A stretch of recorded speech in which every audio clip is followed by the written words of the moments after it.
Pode? Ele tá gravando a gente conversando. Vai. Abrindo aqui o nosso quadro, estou no área, estou aqui, campeão... já tô tremendo de falar com você, Guerrinha.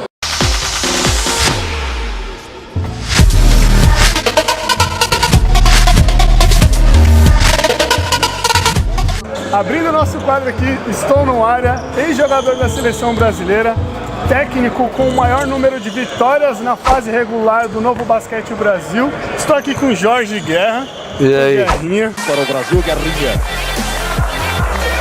O time brasileiro tem que entrar no ritmo do jogo. O ritmo não é o ritmo que o Brasil enfrentou contra a Venezuela, não é o ritmo contra o México. É o ritmo contra...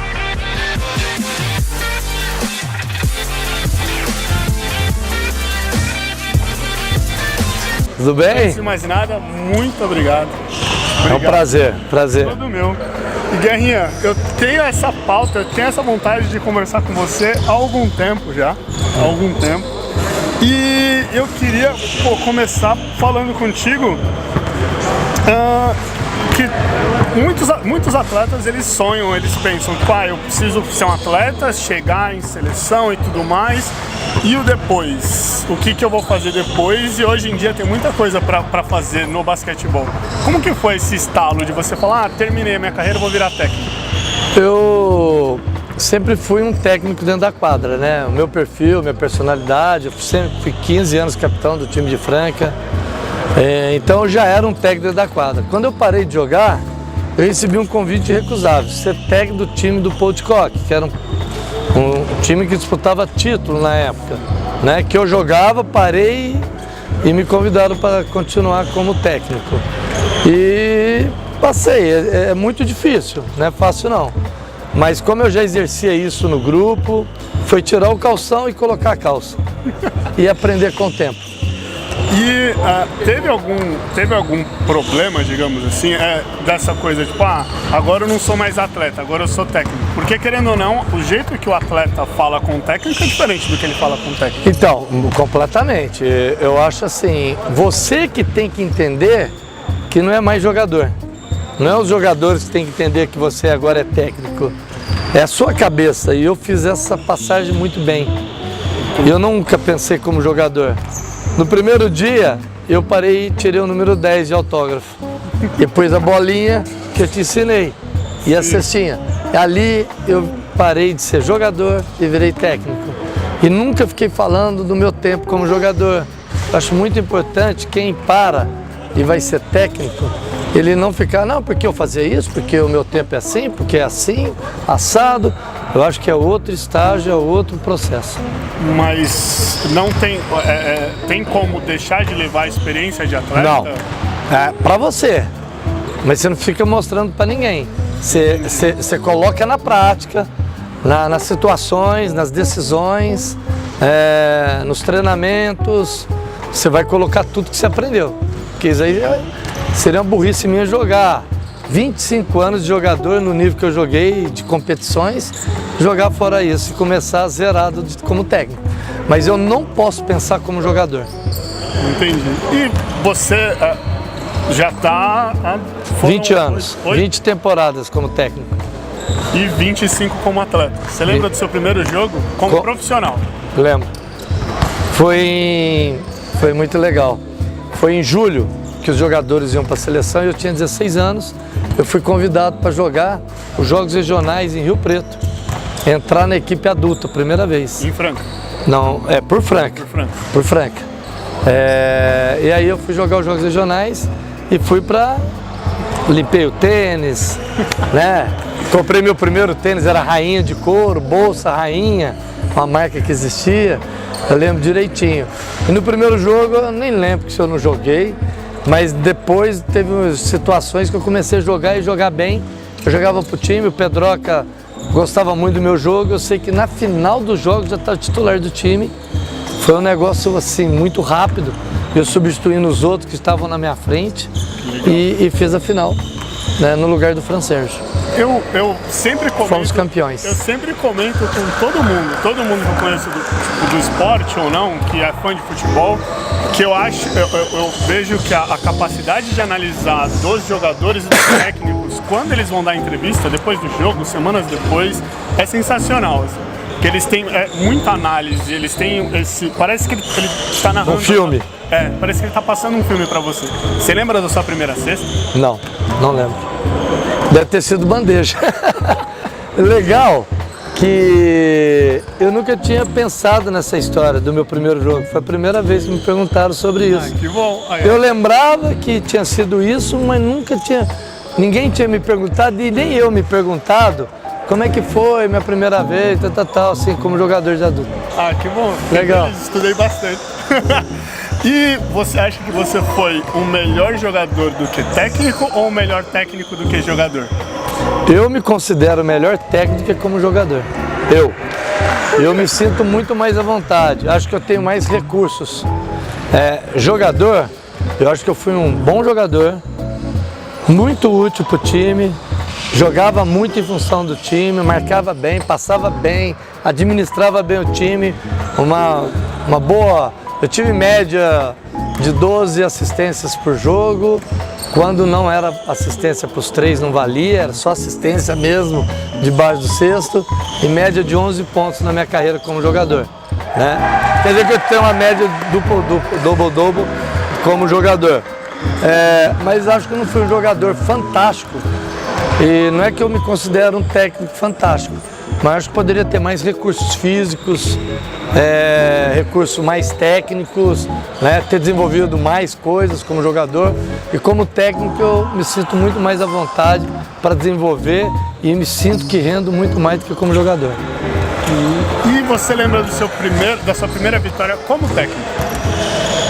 Meu primeiro jogo, eu sei que foi pro Ribeirão Preto, mas não lembro da primeira vitória e nem o primeiro jogo. Qual que foi a sensação? Assim, você lembra disso? Acho que a sensação fica mais gravada, eu acho. Eu acho que a sensação do primeiro título como técnico foi alívio, não foi nem... Foi em Bauru. Que no primeiro ano nós ficamos vice, né? Os 2 campeonatos pro Ribeirão, e no outro ano eu fui pro Bauru. E no final do ano, no começo do outro, eu já fui campeão paulista. Eu senti um alívio. Mas a sensação do primeiro jogo, eu não lembro que jogo que foi do Potcock. E falando dos jogos, no começo da temporada eu peguei esses números do site do NBB. São 54 vitórias, eu não sei se quando eles montaram o texto já estavam contando as dessa temporada. Não estão. Mas então são 173 vitórias na fase regular. Tá com 199 vitórias já. Ao todo? Ao todo. E 300 e tantos jogos. Qual que é o peso disso? Sem contar com o Campeonato Brasileiro. Que eu tive o Campeonato Brasileiro, eu tive mais 200 e tantos jogos e um percentual de mais de 75% de vitória. Eu calculo como técnico, como jogador eu tive 1.500 jogos na minha carreira. Como treinador, já estou com mais uns 1.200 jogos de adulto, entre todos os jogos que eu fiz. Paulista, brasileiro, eu fui campeão carioca por Campos. Então, é um peso legal, cara. A gente não fica medindo, não, mas eu sei que isso é uma resposta muito grande do meu trabalho, manter 20 temporadas no top, né? Disputando, sendo técnico ainda, que estamos disputando títulos, estamos aí servindo de referência para os mais novos, atualizado, competitivo. Isso é um prazer muito grande e me orgulho, porque eu parei como jogador, não poderia jogar mais 3 anos. E eu quero parar como técnico também, podendo ser mais 3, 5 anos como técnico, quero parar antes. E agora você tocou numa coisa que eu queria falar. Tudo que eu vejo, tudo que eu paro para ler sobre você, eles falam legado. Guerrinha, alguma coisa legado. Como que é isso? Porque dizem que a melhor época do Bauru, eu não sei como que era antes de você, foi a sua passagem por Bauru. Aí você tá indo terminando a 3ª temporada, tem 3 anos aqui em Mogi. 2 anos. 2 anos, 16 para agora. E já falam de legado. Como que é isso? Assim? Eu acho que é a forma de eu trabalhar, né? Eu sou um cara que me entrego muito sou muito intenso e resultado. Porque sem resultado, você não é lembrado. Então eu acho que assim, e só o resultado também, você tem que ter um sabor. Então eu acho que esse sabor, quem dá é o jeito da gente trabalhar, né? Ser humilde, dedicado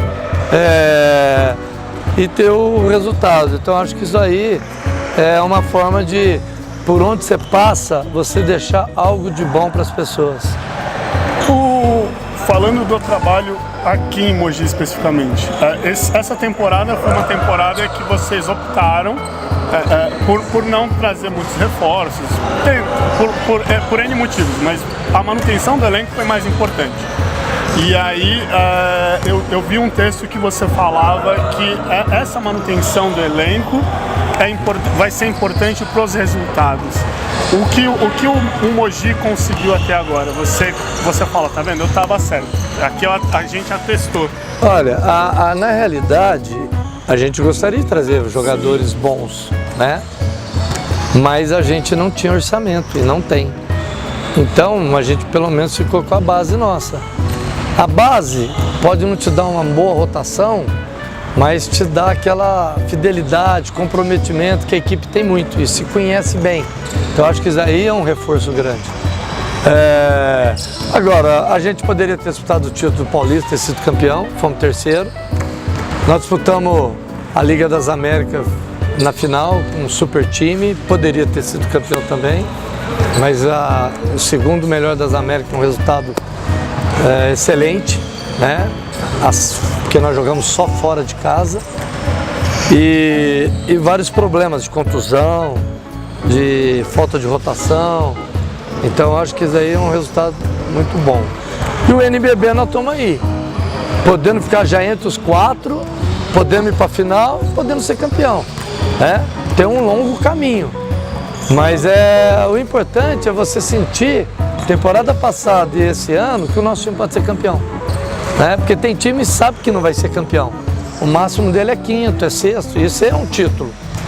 Mas nós temos uma equipe que pode chegar lá e com um elenco menor que as outras 4 equipes, eu diria, que estão junto com a gente aí, Bauru, Franca, Paulistano e Flamengo. Lógico que os outros times que estão entrando no playoff podem chegar à final, como Bauru foi campeão no passado em 5º lugar. Caxias pode ser campeão, mas o nosso time, ser considerado um dos com potencial e com um elenco menor, isso é gratificante. Falando já, que foi a manutenção do elenco na temporada passada, essa temporada passada vocês terminaram em segunda fase regular. Essa ficou em 4, mas a diferença é de uma vitória. Esse do 4 para o segundo tem realmente muita diferença?